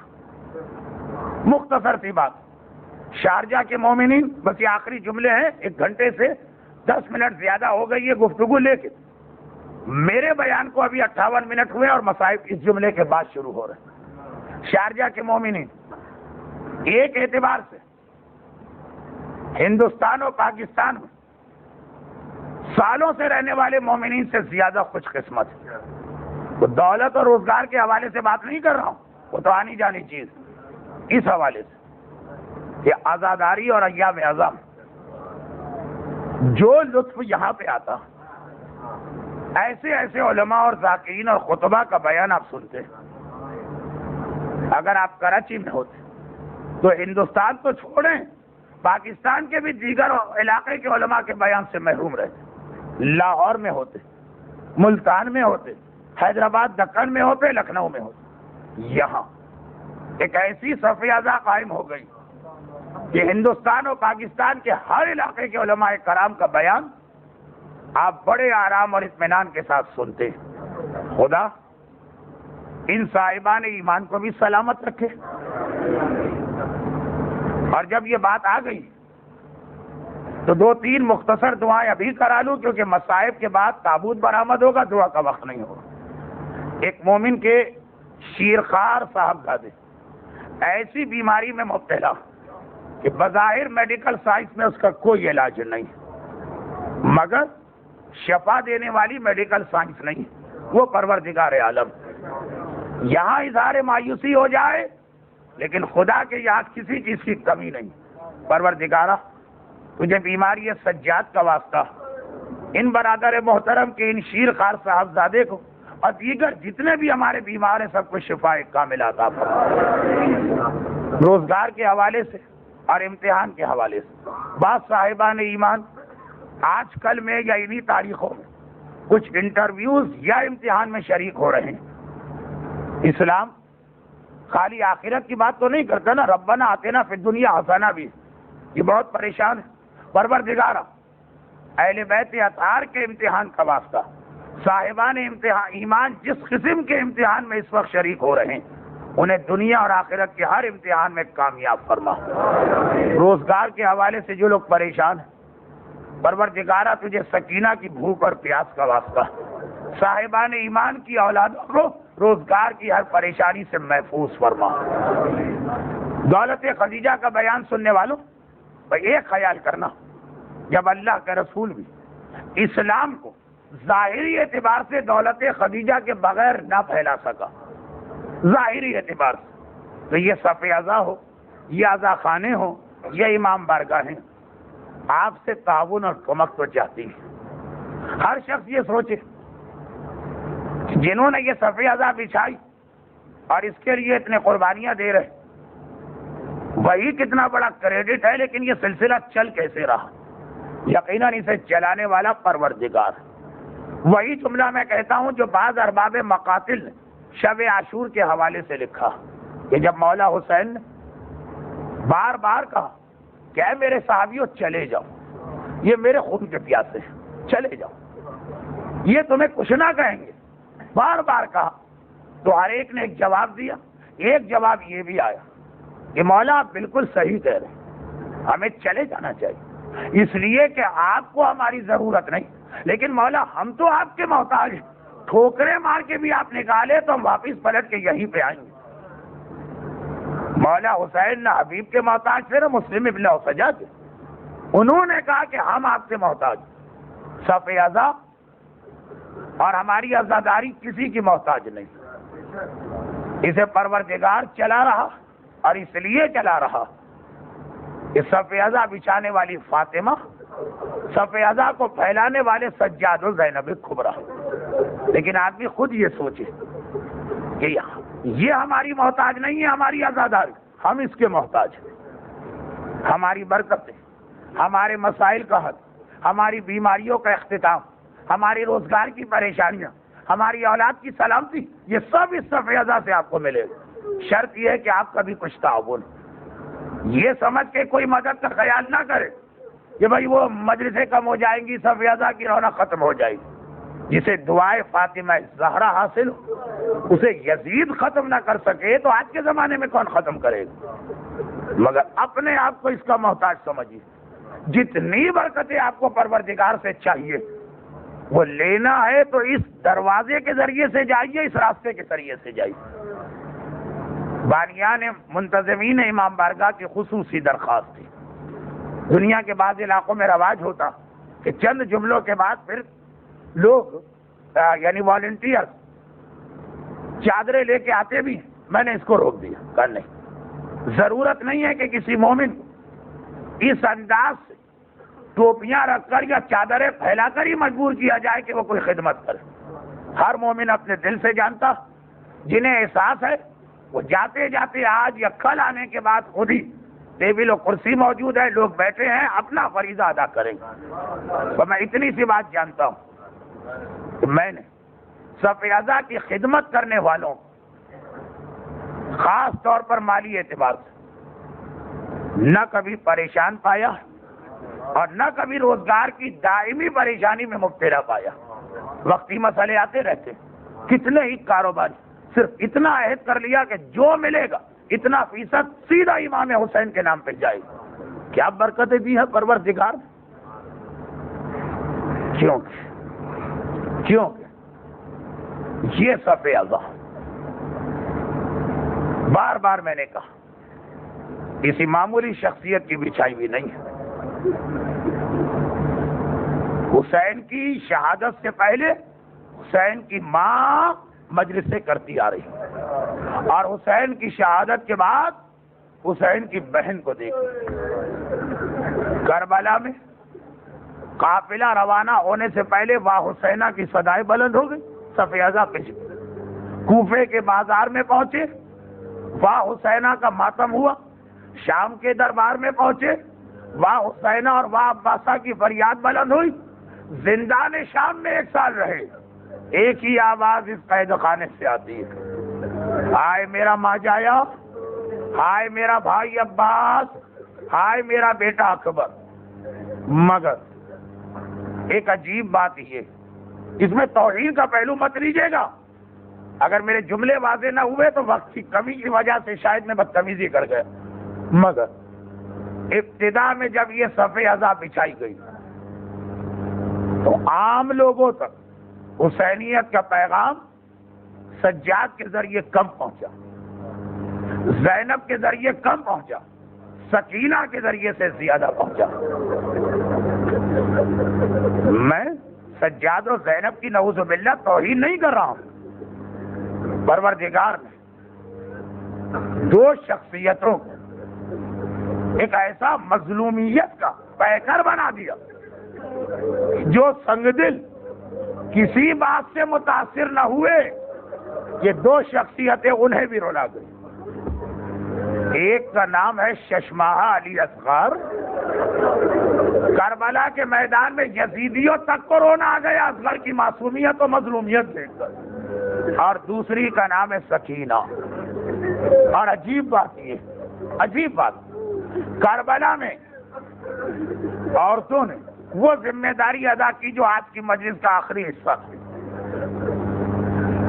اپنی گود میں وہ فوج تیار کی جو میدان کربلا میں حسین کی مددگار بنی، مگر جس نے سب سے بڑا رول پلے کیا اور سب سے زیادہ اہم کردار انجام دیا، اصغر و سکینہ۔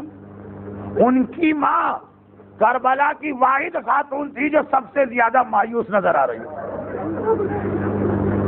یہ ظاہری اعتبار سے جملے اس لیے کہنا پڑتے ہیں کہ کبھی ہم مستقبل نہیں دیکھتے، ہمیں نہیں پتا ہوتا کہ ہم جس چیز کو آج پریشانی سمجھ رہے ہیں یہ کتنی بڑی کامیابی بننے والی ہے۔ شب عاشور میرا مظلوم امام اصحاب سے گفتگو کرنے کے بعد سیدانیوں کے خیمے کا جائزہ لے رہا، ہر بیوی بہت خوش اور مطمئن۔ قاسم کی ماں ام فروا قاسم کو کل کے جہاد کے لیے تیار کر رہی، لیلا نے اکبر کو گود میں لٹایا ہے، شمع کی روشنی میں اپنے چاند سے بیٹے کا چہرہ آخری بار دیکھ رہی ہیں، لیکن بات کل کی شہادت کی۔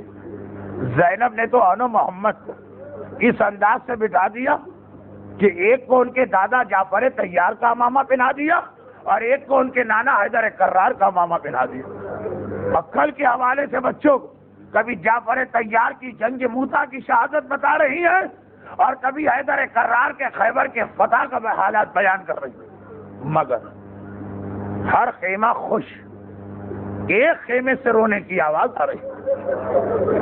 حسین جلدی سے پہنچے تو کس کا خیمہ تھا؟ رباب کا خیمہ تھا۔ اصغر کے گہوارے پر سر رکھے ہوئے رباب آنسو بہا رہی ہیں اور گریہ کر رہی ہیں۔ حسین نے کہا رباب کیا بات ہے؟ اصغر خیریت سے تو ہے؟ رباب نے گھبرا کے کہا میں جب سارے خیمے دیکھتی ہوں یہ ساری بیویاں کس طرح سے اپنی اپنی قربانیاں تیار کر رہی ہیں، ارے کل یہ شہزادی فاطمہ کے سامنے کتنا سرخرو ہو کے جائیں گی۔ رباب کتنی بدقسمت ہے کہ اللہ نے اولادیں تو دو دی ہیں مگر جہاد کوئی نہیں کر سکتی، اس لیے کہ جو بڑی اولاد ہے چلنے کے قابل ہے وہ لڑکی ہے سکینہ، اور لڑکیاں مقتل میں نہیں جاتی، اور جو لڑکا ہے وہ اتنا کم سن ہے کہ گھٹنوں کے بل چلا کے بھی نہیں لے جا سکتی۔ مجھے نہیں معلوم آقا حسین نے جواب میں کیا کہا ہوگا، مگر میرا دل چاہتا ہے کہ آج 1350 سال کے بعد تو شہزادی رباب کل آپ شب عاشور یہ سمجھ رہی تھی کہ میری اولاد جہاد میں نہیں جا سکتی، آپ کے اصغر نے ایسا جہاد کیا کہ لوگ عباس و اکبر کو بھول گئے، اور آپ کی سکینہ نے ایسا جہاد کیا کہ زینب و سجاد کا جہاد پیچھے رہ گیا۔ اللہ اللہ، کتنی خوش قسمت ماں ہے رباب، بیٹا ایسا جہاد کیا کہ کربلا میں یزیدیوں کے دلوں کو پگھلا گیا، اور شام میں سکینہ۔ معمولی بات نہ سمجھیے گا، جب رات کے اندھیرے میں سورج ڈوبنے سے لے کے آدھی رات تک سکینہ روزانہ ماتم کرتی اور رونے کی یہ آواز سارے شہر میں گونجتی، صاحب اولاد بستروں سے بلبلا کے اٹھ کھڑے ہوتے ہیں، یزید کی وجہ سے کچھ کہہ نہیں پا رہے مگر ہر ایک اپنی بیٹیوں کو سوتا دیکھتا ہے۔ حسین کی بچی کی مظلومیت پہ نثار ہونے کو دل چاہتا، اور سکینہ کوئی رات ایسی نہیں گزری کہ مغرب سے لے کے آدھی رات تک بابا کا ماتم نہ کیا، البتہ ماتم کر رہی مگر ایک چیز کی بڑی بے چینی ہے سکینہ کو، بڑی بے چینی، ماتم کر رہی ہوں لیکن کاش یہ ماتم دادی کی قبر پہ جا کے کروں۔ کربلا میں پتہ پوچھ رہی تھی، میرے دادا کا پتہ تو بتا دو، اور شام میں آ کر کہہ رہی ہے للہ کوئی مجھے مدینے میں دادی کی قبر تک پہنچا دے۔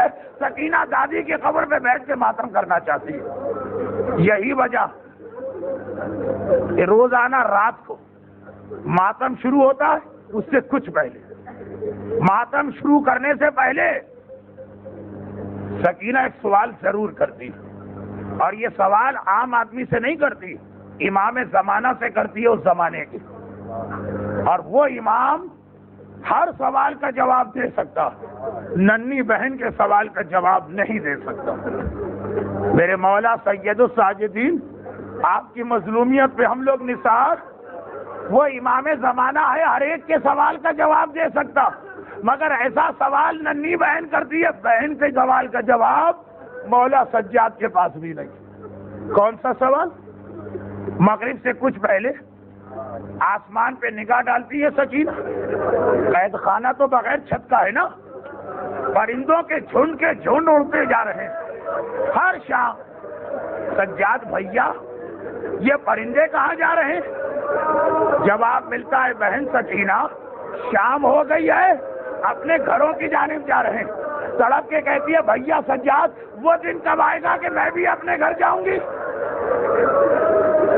ہائے میرا مظلوم امام، کیسے جواب دے کہ بہن سکینہ ہم میں سے ہر ایک پلٹ کے اپنے گھر جائے گا، مگر تیرے نصیب نے نہیں لکھا کہ تو مدینے جائے، تجھے تو یہیں رہنا ہے، یہیں سونا ہے، یہیں رہنا۔ اور وہ رات آ گئی جس کی وجہ سے سجاد سکینہ کو کبھی اس سوال کا جواب نہ دے سکا۔ آدھی رات تک تو روزانہ سکینہ ماتم کرتی، اور جب تک سکینہ روتی ہے ساری سیدانیاں حلقے میں سکینہ کو لے کے ماتم کرتی۔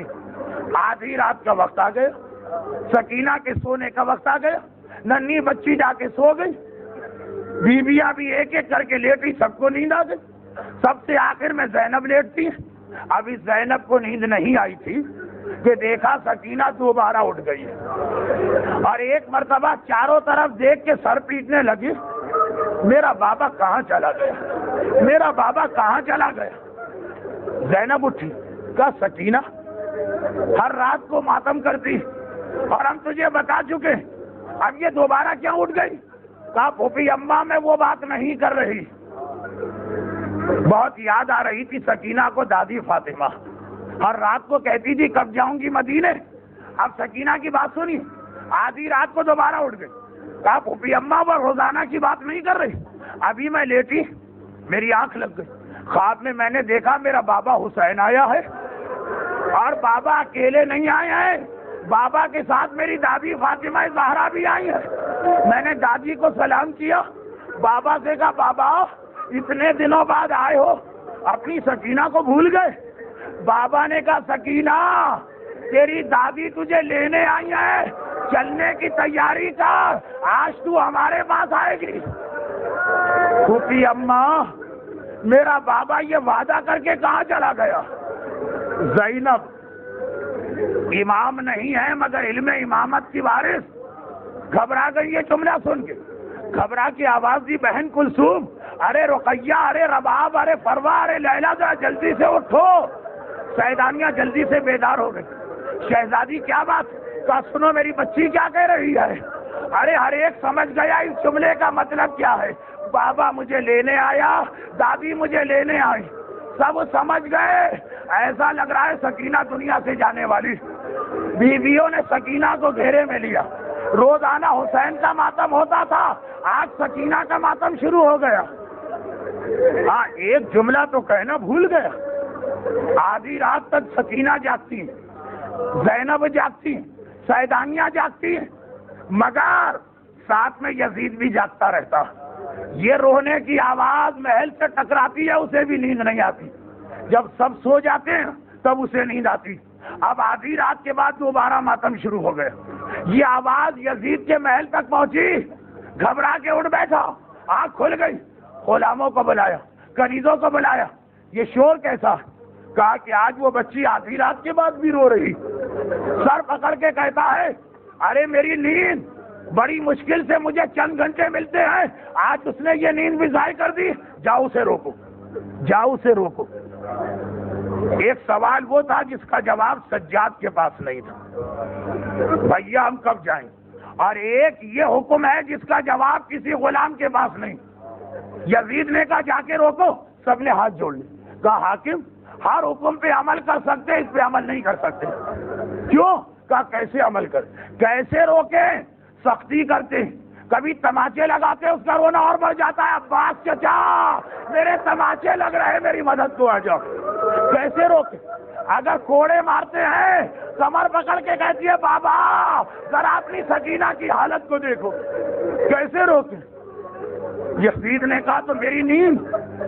کسی کنیز یا غلام نے کہا ہاں ایک طریقہ سمجھ میں آ رہا، بچی بابا کا نام لے کے رو رہی، تیرے خزانے میں اس کے باپ کا کٹا سر رکھا، یہ کٹا سر بھجوا دے، شاید اسے دیکھ کے بچی کو سکون حاصل ہو جائے۔ کہا جاؤ لے کے جاؤ۔ اور ادھر کنیزیں دشت میں یہ سر لے کے چلی جس پہ خان پڑا، اور ادھر سکینہ ابھی تک بیٹھے ماتم کر رہی تھی۔ جیسے ہی ماتم بلند ہوا، تھوڑی دیر کے بعد سکینہ کھڑی ہوئی، دروازے کی جانب چلنے لگی۔ زینب نے کہا بیٹی کہاں جا رہی؟ کہا پھوپھی اماں مجھے اپنے بابا کی خوشبو آ رہی، ایسا لگ رہا ہے میرا بابا آنے والا، مجھے بابا کی خوشبو آ رہی ہے۔ اور ایک مرتبہ قید خانے کا دروازہ کھلا، کنیزیں ایک تشت لے کے آئیں، زینب کے سامنے رکھا۔ زینب نے گھبرا کے کہا آدھی رات کو یہ کیا آیا ہے؟ ایک کنیز نے کپڑا ہٹایا، ہائے ساری بیویاں، حسین کا کٹا سر نظر آیا۔ ایک مرتبہ جلدی سے اپنی جگہ سے کھڑی ہو گئی، سب نے مل کے زیارت پڑھی، السلام علیکم یا ابا عبداللہ، السلام علیکم یا ابن رسول اللہ۔ زینب آگے بڑھی، کٹا ہوا سر سکینہ کی گود میں دیا، لے سکینہ تیرا بابا آ گیا۔ اب بچی جھکی، حسین کے ہونٹوں پہ ہونٹ رکھے، تمام علماء نے جملہ لکھا، اللہ اللہ۔ کبھی وہ دن تھا حسین جھک کے سکینہ کا بوسہ لیتے تھے، آج واقعہ الٹا ہو گیا، بچی جھک کے بابا کا بوسہ لیتی ہے، بابا ذرا میرے رخسار دے، تماچوں سے نیلے پڑ گئے، ذرا میرے کان دے، اب تک زخمی ہیں۔ مگر رکی، بابا میں تو اپنے مصائب بتا رہی، تو مجھ سے زیادہ زخمی ہے، ارے تیرا کٹا ہوا گلا، زخمی ہونٹ، ریش خون سے بھری ہوئی، اور سکینہ خاموش، روتے روتے خاموش۔ زینب گھبرا گئی، سجاد ذرا دیکھ میری بیٹی کو کیا ہوا۔ میرا مولا سجاد آگے بڑھا، عزادارو سجاد کا کتنا بڑا امتحان ہے، مولا سجاد لاشیں اٹھا رہا، مگر عورتوں کے لاشیں، کبھی زینب کا لاشا اٹھائے گا، کبھی رباب کا لاشا، مگر آج زندان شام ننھی بہن کے قریب آیا، سکینہ کا بازو تھاما، پلٹ کے کہا پھوپھی اماں انا للہ و انا الیہ راجعون، ارے میری بہن مجھے چھوڑ کے چلی گئی، بس سالہ بلائی گئی، غسل دینے گئی، چیخیں مارتی بھی آئی، ارے اس بچی پہ کتنے ظلم کیے، سر سے پیر تک، کہیں تیروں کے نشان، کہیں نیزوں کے زخم، کہیں کوڑوں کے زخم۔ مسلمانوں، محمد کی نواسی کو کفن بھی نہ ملا، اسی چلے ہوئے کرتے میں جسے شام غریبہ پہنے تھی اسی میں کفن دیا گیا۔ مولا سجاد نے ننھی بہن کا لاشا اٹھایا، پلٹ کے دیکھو سجاد کے ہاتھوں پہ لاشا ہے، قبر کے قریب گئے، لاشا اتارنا چاہتے ہیں۔ سکینہ تجھے دادی بہت یاد آ رہی تھی نا، تجھے دادی بہت یاد آ رہی تھی نا۔ ادھر سجاد قبر کے قریب گئے، بعض ارباب منبر کہتے قبر سے دو ہاتھ نکلے، فاطمہ کی آواز آئی سجاد میری بیٹی کو میرے حوالے کر دے، ارے سکینہ کو لینے فاطمہ آئی ہے، ہائے سکینہ۔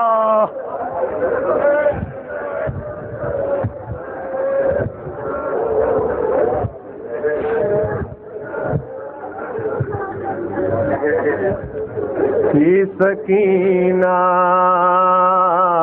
کی یہ صدا بھائی، تھی سکینہ کی یہ صدا بھائی، دم نکلتا ہے اب میرا بھائی، تھی سکینہ کی یہ صدا بھائی، دم نکلتا ہے اب میرا بھائی، جس طرح ہو سکے اٹھا لیجئے، جس طرح ہو سکے اٹھا لیجئے، ہے جنازہ یتیم کا بھائی، ہے جنازہ یتیم کا بھائی، تھی سکینہ کی یہ صدا بھائی، جس طرح ہو سکے اٹھا لیجئے، جس طرح ہو سکے اٹھا لیجئے، ہے جنازہ یتیم کا بھائی، تھی سکینہ کی یہ صدا بھائی، میری میت پہ ایک چھوٹی سی، میری میت پہ ایک چھوٹی سی ڈال دیجئے کوئی ردا بھائی، ڈال دیجئے کوئی ردا بھائی، تھی سکینہ کی یہ صدا بھائی، دم نکلتا ہے اب میرا بھائی، جس طرح ہو سکے اٹھا لیجئے، جس طرح ہو سکے اٹھا لیجئے، ہے جنازہ یتیم کا بھائی، ہے جنازہ یتیم کا بھائی، تھی سکینہ کی یہ صدا بھائی، میری میت پہ ایک چھوٹی سی، میری میت پہ ایک چھوٹی سی ڈال دیجئے کوئی ردا بھائی، تھی سکینہ کی یہ صدا بھائی، دم نکلتا ہے اب میرا بھائی، یا حسین یا حسین یا حسین، سجاد دی بھیڑ سکینہ کو وہ بہت کی موت آئی، وہ کئی ظلم دنال وہ لائے دور، وہ کئی گھوڑیاں نال بھجائی، واریا دردی شمار تو قبر توڑی وہ جائے جھڑکا نال اٹھائی تے سجاد آدھا میں کو نہیں بھولنا جب چولے بچوں دفنائی یا حسین یا حسین یا حسین یا حسین یا حسین یا حسین یا حسین یا حسین یا حسین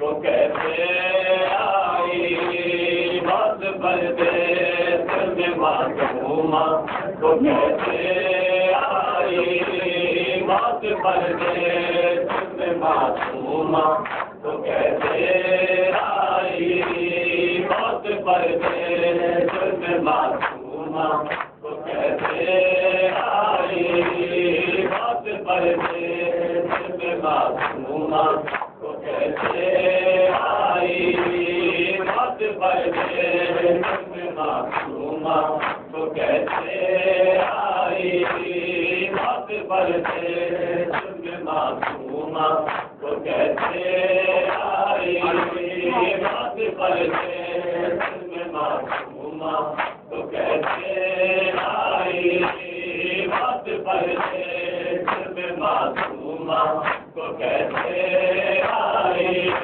بات پردیس میں معصومہ تو کیسے آئی بات پردیس میں معصومہ تو کیسے آئی بات پردیس میں معصومہ تو کیسے آئی بات پردیس میں معصومہ تو کیسے آئی بات پردیس میں معصومہ تو کیسے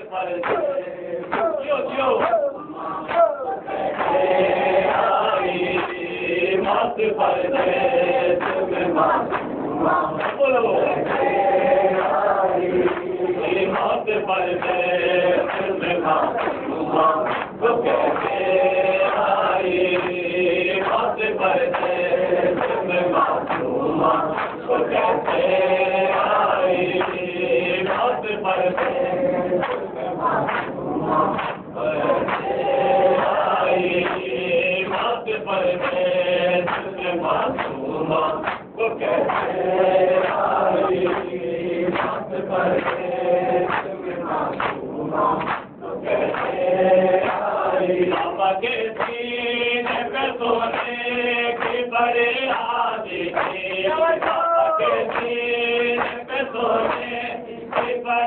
تو کیسے آئی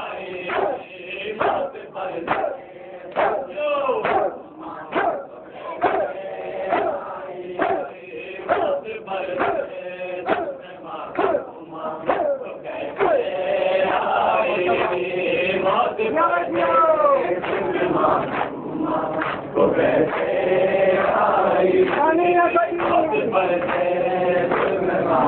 بولو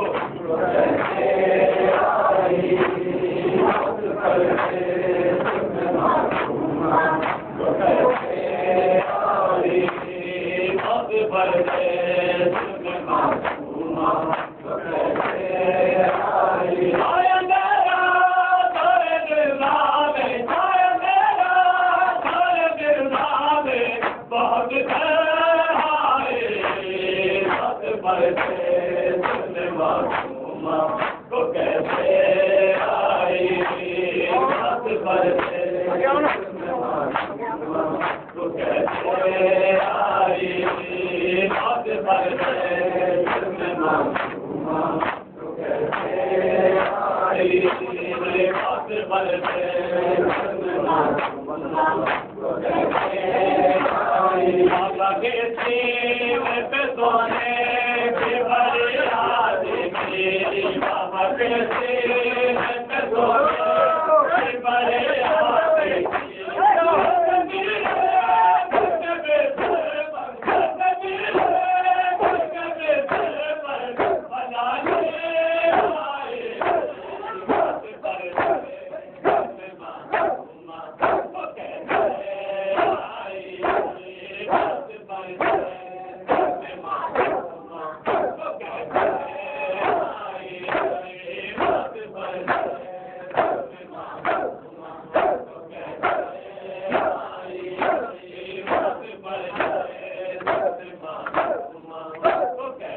بردے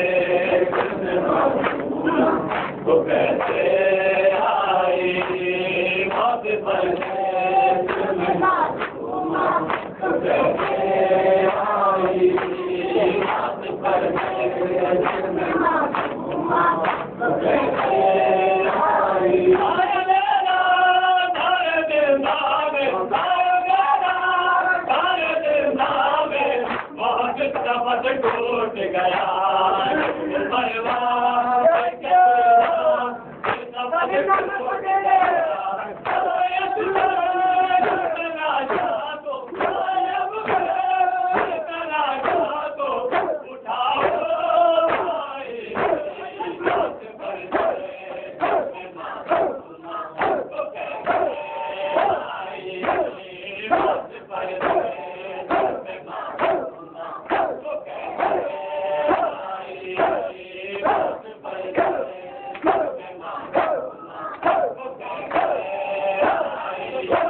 ایک نیکی کرنے کے بعد خود بھی ڈرتا رہتا